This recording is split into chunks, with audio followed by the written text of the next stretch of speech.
Hello everyone, स्वागत है आप सभी को एक बार और ये डे 2 है आज।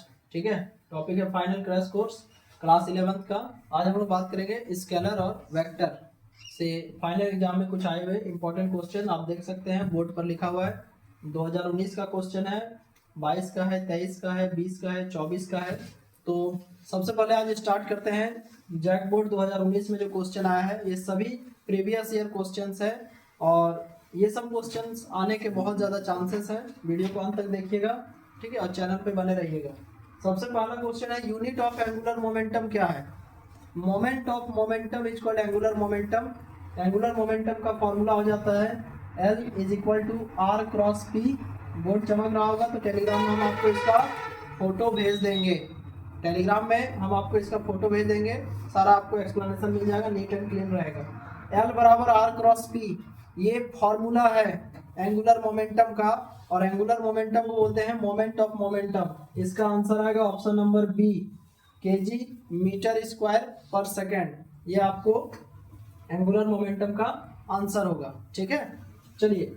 जैक 2019 और 2022 में एक सवाल पूछा था कि वैल्यू ऑफ 1 जूल, 1 जूल जो एनर्जी है वो कितना आर्ग के बराबर है?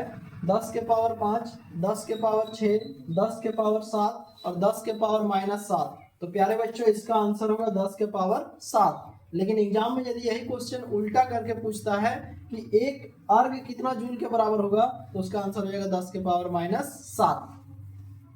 2023 में देखो, इसका आंसर हमने क्या बताया, 10 के पावर 7 ये।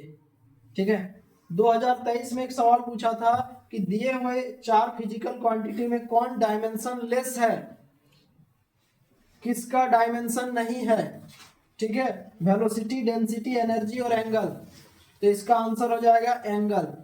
वीडियो काफी छोटा बनेगा, एक्सप्लेनेशन तो हम नहीं करेंगे, एक्सप्लेनेशन के लिए हम ऑफलाइन पढ़ा रहे हैं। ठीक है, और ये 11th का crash course free of cost है जो हम आप लोग को ऑफलाइन पढ़ा रहे हैं, और इसका प्रॉपर एक्सप्लेनेशन हम आपको उसी में करते हैं। ठीक है, वीडियो का लेंथ को छोटा रखने के लिए 5-6 मिनट का भी वीडियो बना रहे हैं। अभी आज डे 2 है फाइनल क्रैश कोर्स का, जिसमें हम लोग स्केलर वेक्टर का बात कर रहे हैं। ये वीडियो आप 11th क्लास के बच्चों तक जितना ज़्यादा से ज़्यादा हो सके पहुंचा दीजिए, ताकि वो लोग भी लाभान्वित हो सके। ठीक है, तो देखिए इसका आंसर क्या होगा, विच इज डायमेंशनलेस, किसका डायमेंशन नहीं होता है? इसका आंसर होगा एंगल। एंगल का डायमेंशन नहीं होता है, लेकिन एक बात याद रखिएगा, एंगल का यूनिट होता है और वो यूनिट होता है रेडियन, और सॉलिड एंगल का यूनिट होता है स्टेरेडियन। 2020 का एक क्वेश्चन है, जैक 2020 का, dimension of capital G, universal gravitational constant. ये क्वेश्चन हम पहले भी आपको बताए थे। इसका आंसर हो जाएगा m-1 L3 T-2, ये इसका आंसर हो जाएगा। आप लोग इसका यूनिट पढ़ के रखिएगा 2025 के लिए, न्यूटन मीटर स्क्वायर पर केजी स्क्वायर इसका यूनिट होगा। ठीक है, वैसे अभी आपको इस क्वेश्चन का आंसर हो जाएगा ऑप्शन नंबर ए। चलिए, अगला सवाल है, in circular motion if speed is constant then velocity. कोई भी पार्टिकल यदि सर्कुलर मोशन करता है और उस समय यदि उसका स्पीड कांस्टेंट है, उस समय यदि उसका स्पीड कांस्टेंट है तो वेलोसिटी क्या होगा? तो भले स्पीड कांस्टेंट है लेकिन सर्कुलर मोशन में डायरेक्शन चेंज हो रहा है, तो हर पॉइंट पे जब डायरेक्शन चेंज होगा, हर पॉइंट पे जब डायरेक्शन चेंज होगा तो ऑब्वियस सी बात है कि वेलोसिटी भी चेंज करेगा। तो इसीलिए इसका आंसर हो जाएगा, in circular motion if speed is equal to constant then velocity बराबर चेंजिंग, मतलब वेलोसिटी चेंज करेगा। जैक 2024 का क्वेश्चन है, which is vector, speed, distance, velocity और टाइम। इसका आंसर हो जाएगा वेलोसिटी। वेलोसिटी एक वेक्टर क्वांटिटी है। अगला क्वेश्चन है कि if two vectors are equal and in opposite direction then resultant. मान लीजिए दो वेक्टर है, दोनों का वैल्यू इक्वल है और अपोजिट है, और आपसे पूछेगा उसका रिजल्टेंट क्या होगा। तो यदि इक्वल है और अपोजिट है तो उसका रिजल्टेंट हो जाएगा 0। इक्वल है मतलब दोनों वेक्टर का वैल्यू सेम है और अपोजिट है, तो यदि मान लीजिए एगो 5 है और एगो -5 है, मान लीजिए एगो 5 है और एक -5 है, दोनों को जोड़िएगा तो आंसर कितना आ जाएगा? 0। तो इसका आंसर आ जाएगा 0। In projectile motion horizontal component of velocity.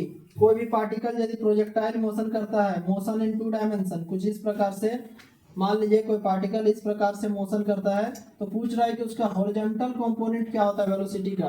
तो याद रखिएगा प्रोजेक्टाइल मोशन में जो हॉरिजॉन्टल कंपोनेंट है वेलोसिटी का वो हमेशा कांस्टेंट रहता है, और सिर्फ यदि कोई चेंज करता है तो वो वर्टिकल कंपोनेंट ऑफ वेलोसिटी है।